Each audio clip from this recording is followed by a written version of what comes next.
Recognize Senator Brian Boquist, please.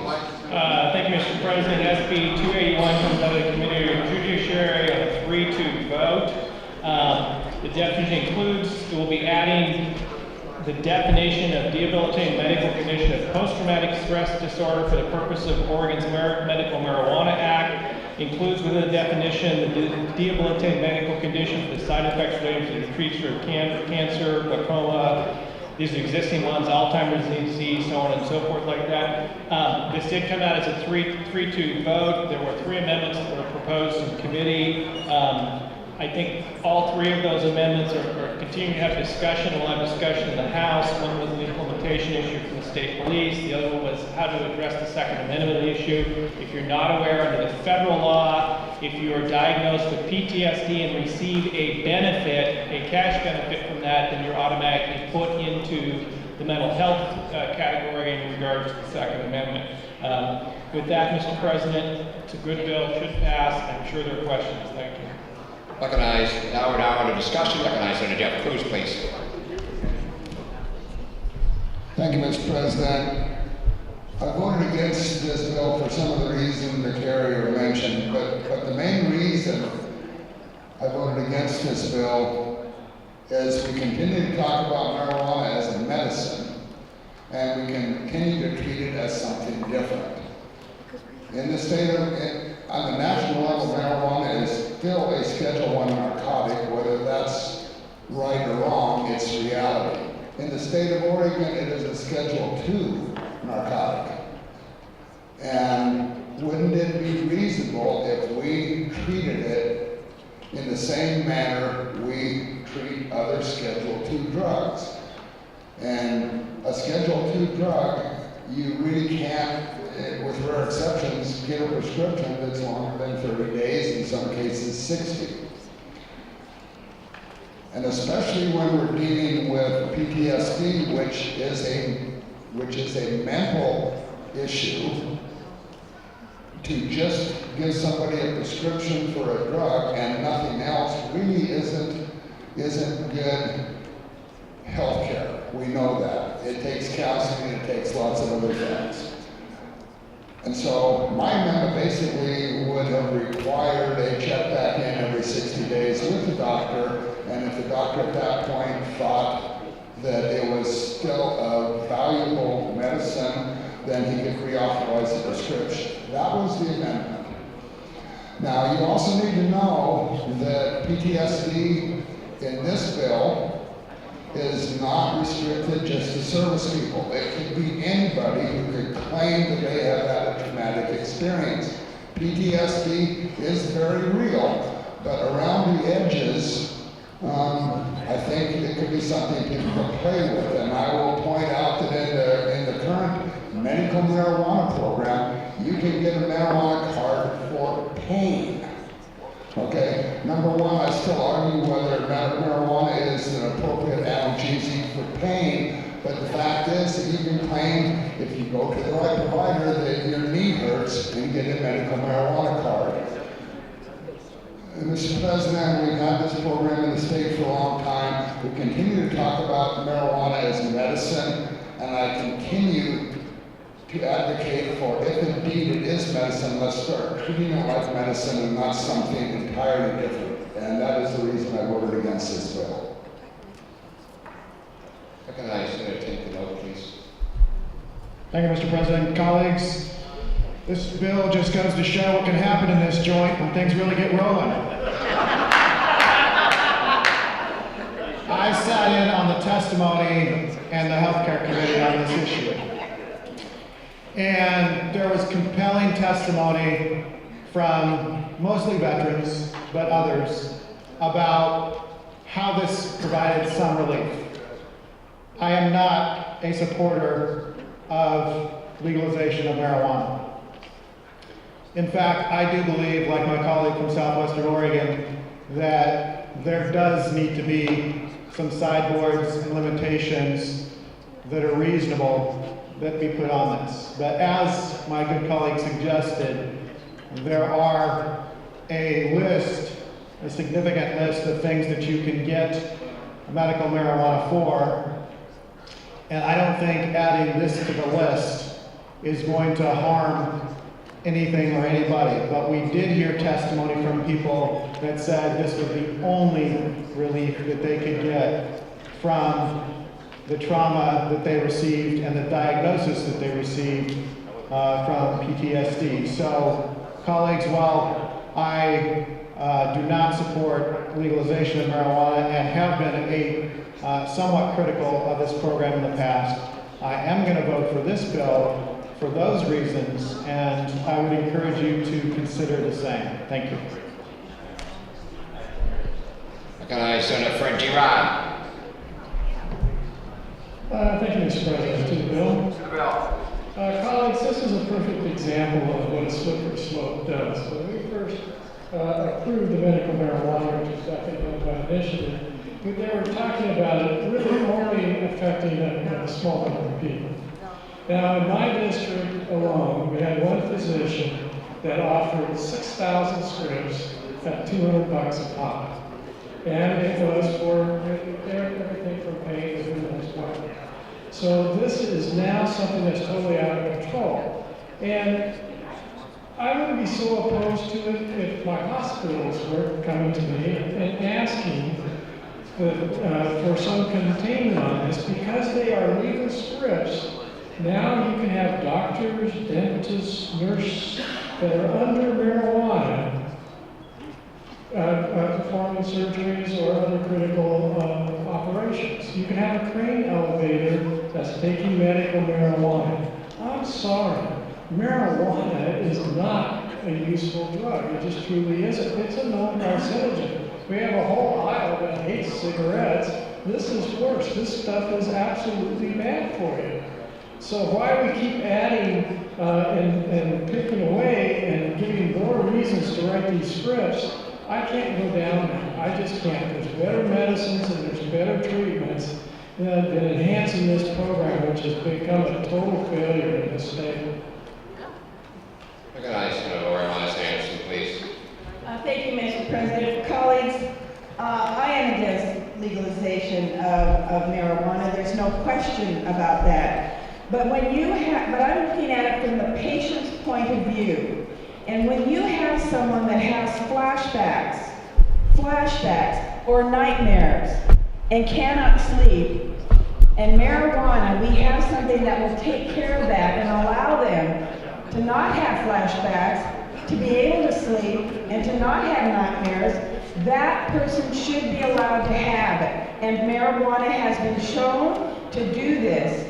That's why I am voting yes. I am very concerned about the effects that marijuana has on brain development of our young. I am very concerned about the sideboards that we still don't have in this state on the use of marijuana and in driving, etc. But colleagues, you have to think of the patient who is going through some terrible event, have gone through some terrible events in his life, and this is the only thing, not drug, not a pill, but this is one thing that helps them. So I will be a yes. Thank you. Recognize Senator Ford Brzezinski. Thank you, Mr. President. Mr. President, to the bill.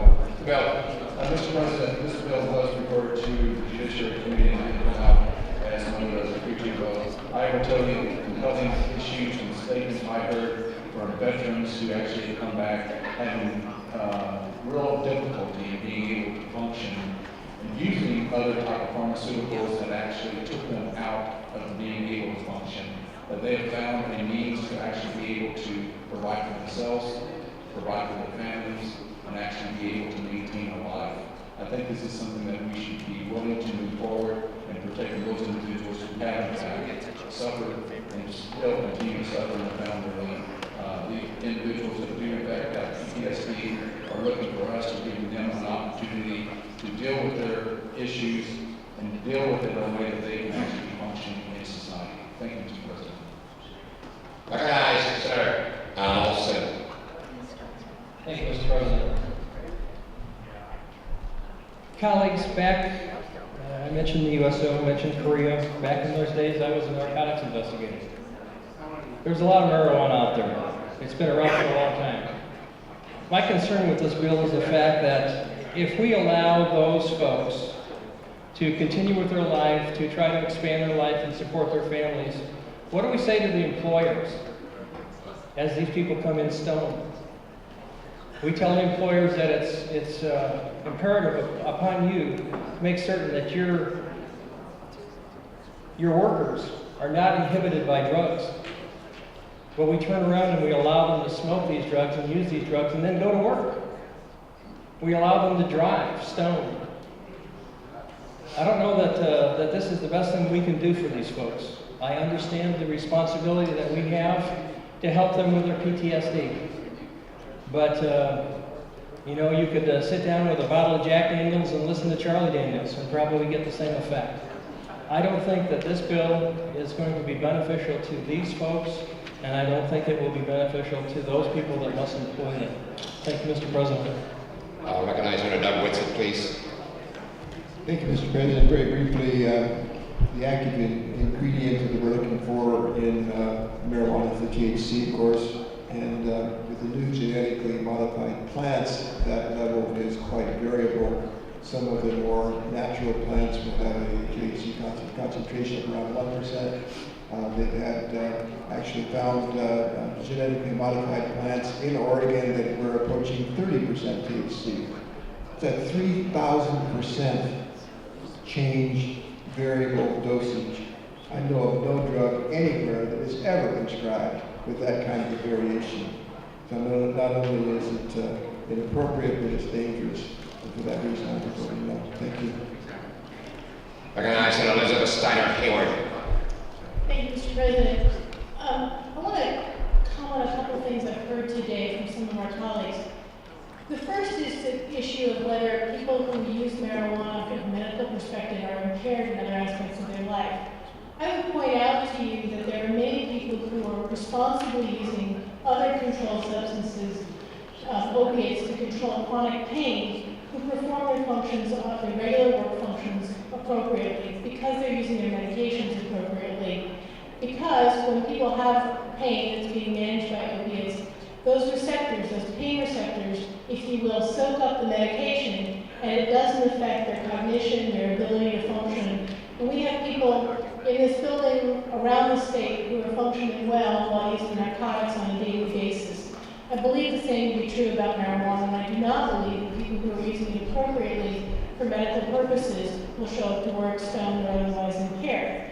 I understand that concern, and I just wanted to clarify that from the medical perspective. Is my understanding of the medical perspective. The second is with regard to the issue of concentration. I completely agree. We've got a huge problem there.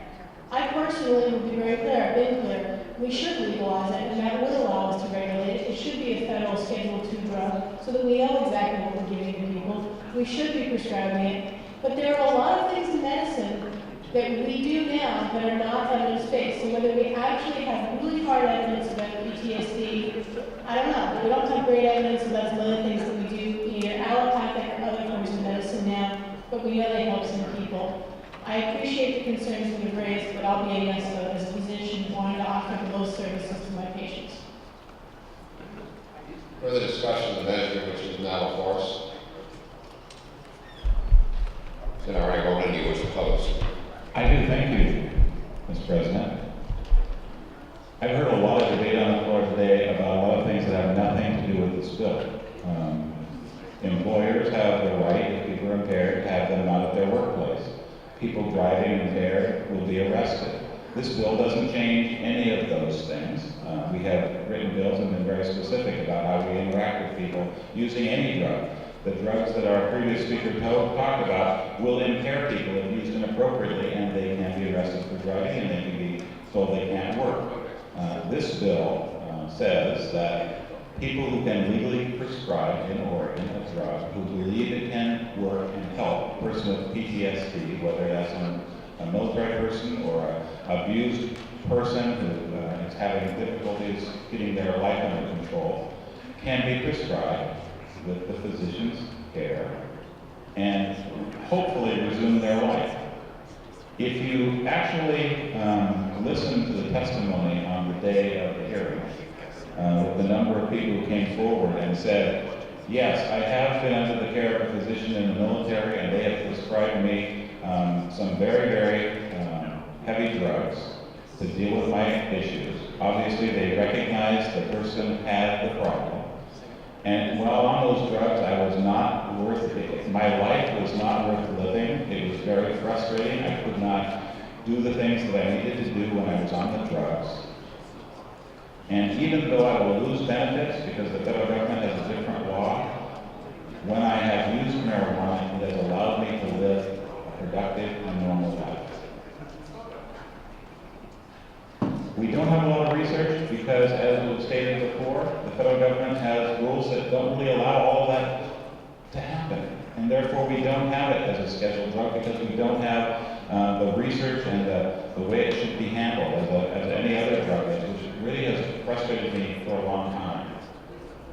You know, personally, having lived with an uncle who was a World War II veteran, who was a prisoner of war, who I believe now in retrospect, having not understood PTSD as a child, definitely suffered from many of those feels and had a difficult time in his life with his anger and other kinds of activities. And I wish that if there had been something that would have helped him relieve some of those demons in his life.